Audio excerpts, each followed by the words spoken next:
Mike's Daily Podcast. Hello there, everybody. I would have done a podcast yesterday, but yesterday things happened, got out of hand, and so forth. Mike's Daily Podcast. That's the excuse I give every time I start a podcast. That's really great.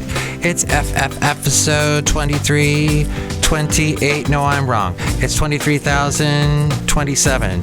2,327. I think I said the number right this time. I think I am not going to be named Kevin, because my name is Mike. Mike's Daily Podcast. Mike Matthews, welcome to the show. So, today we will discuss something that's on everyone's minds. Yeah! And that would be, how on earth do I ever get any health care when it is so frustrating, the healthcare industry? My mom is going through it right now. She needs surgery.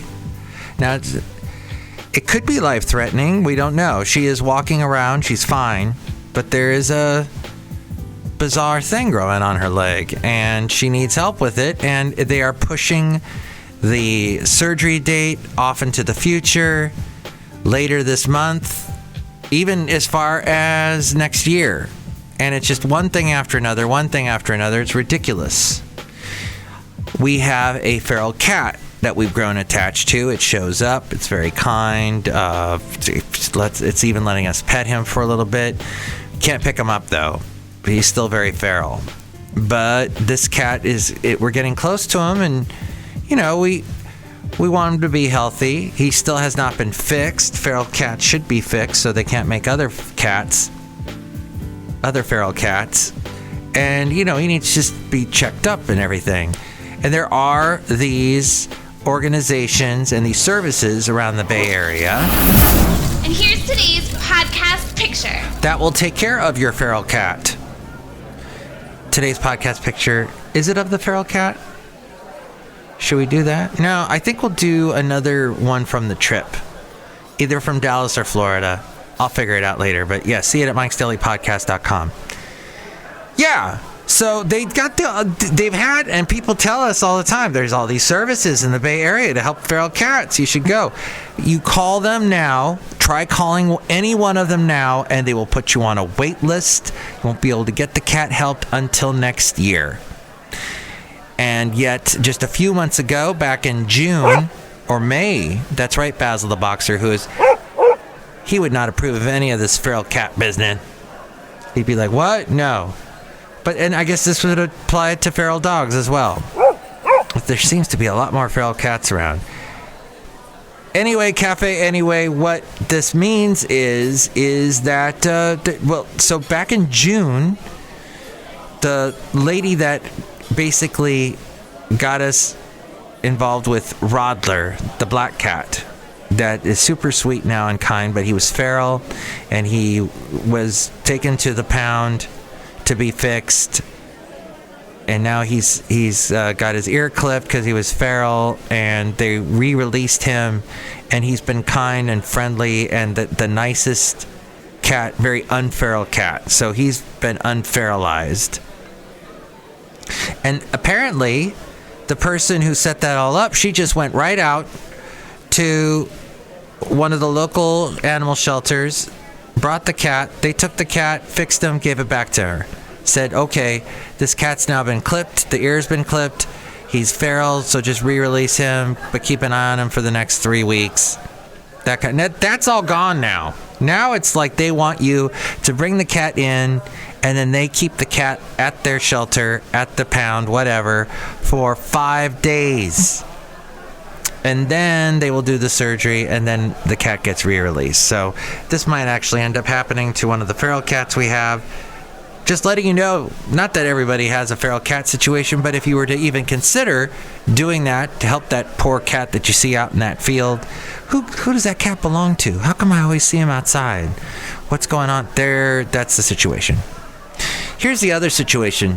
So that's led me in this weird, surreptitious way to talk about the whole healthcare system in general and how frustrating it is. And I know I've been through it. I've had to get things done, and it's taken forever, to the point that I just give up.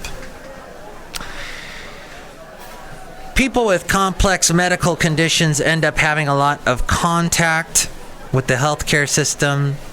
Surgeries, doctors' visits, specialist therapies, imaging tests. That makes them experts, in a sense, on how to get the most out of your visits. There was a survey conducted by the New York Times, the Commonwealth Fund, and Harvard School of Public Health that reveals the top tips from some of the most seriously ill people in America. The top tips, how to navigate the healthcare system like a pro. This according to lifehacker.com. First, they say keep records of everything. Multiple doctors might order the same test. Your current medications may not all be in the system. There might be a delay getting records from one place to another. The more of your own records you have on hand, the better. You can ask each provider or office for the records from your visit, including test results and imaging. Bring a list of your medications to each visit. Write down any advice you're given. That's tough. I write a lot of stuff down and I lose it all. Or it gets frustrating after a while holding on to all of this stuff and what's the important stuff? Keep a list of questions you'd like to ask. Bring the list rather than relying on memory. That's a good piece of advice. I'm going to be visiting for my annual visit, and I'll probably bring a piece of paper. And in years past, I didn't, because I thought, this is going to make her mad. But who cares? That's what every patient should do, so she should be used to it. But she's a checklist doctor anyway, where she's like, okay, do you have any complaints? All right. What's the latest thing? What's your weight? As we go outside a cafe anyway, we're bringing Mike's Daily Podcast somewhere in Podcastro Valleymont. Somewhere in Podcastro Valleymont, the last place on earth. Are you within your BMI range? Of course not. No one is. If they are, they're too healthy. And they ain't over 6 feet tall, that's for sure. Because once you get past that, the BMI is useless anyway. Depending on how sick you are, you may not be able to handle all of what I've said. Ideally, you'll have a close friend or family member with some medical background who knows what questions to ask and how to spot potential problems before they occur. If you're not this lucky, though, if you're pregnant, you could hire a doula. But for most other interactions with the healthcare system, there's no equivalent. People in the survey sometimes said they relied on a person in their insurance or hospital system whose job was to coordinate their care. Check to see if you have that option. Half of the serious ill people in the survey had one, and 95% said it was helpful to them. More than half the people in the survey needed help at home, often from friends and family. Network with other patients. Many of the patients, 23%, found that people who had previously been through a similar experience gave them great advice. Almost every medical condition or chronic illness has a community somewhere, often on Facebook or on a patient's forum. For common but serious conditions like breast cancer, your hospital might be able to hook you up with an in-person support group. People may also gravitate towards you through word of mouth. Don't be afraid to ask if they have advice. You can discuss your care, find sympathy, and pick up even more tips from the people who know the healthcare system best. Thank you, lifehacker.com. Hey, wanted to congratulate someone. Hopefully will be out of the hospital soon. Someone I work with named Yvonne, her daughter just had a daughter. And in fact, nobody knew what the sex of the child was going to be until a few minutes ago. Yvonne's granddaughter was born, and now she is in the world, and welcome to the world. I forget the granddaughter's name. But there you go. Congratulations. Hopefully the mom and everybody will get through the healthcare system just fine there, despite that. My lovely lady friend works for the healthcare system as a therapist. Works for a private practice, and she, she will answer any question of her patients. And she's very good about it because she's been through it herself. That's the thing, is a lot of, nobody exists in a vacuum. Doctors have doctors, so they should know that this is a serious problem. And they do know. I think a lot of them do, judging from what my lovely lady friend tells me. And shifting gears right now really quickly, I have been wanting to for a long time. I've watched maybe one or two of James Corden's karaoke, or whatever he calls it, car karaoke. And I have to say this, after watching quite a few last night, that I probably won't watch anymore because they're annoying after a while. Yes, we get it, James Corden. You have an amazing voice.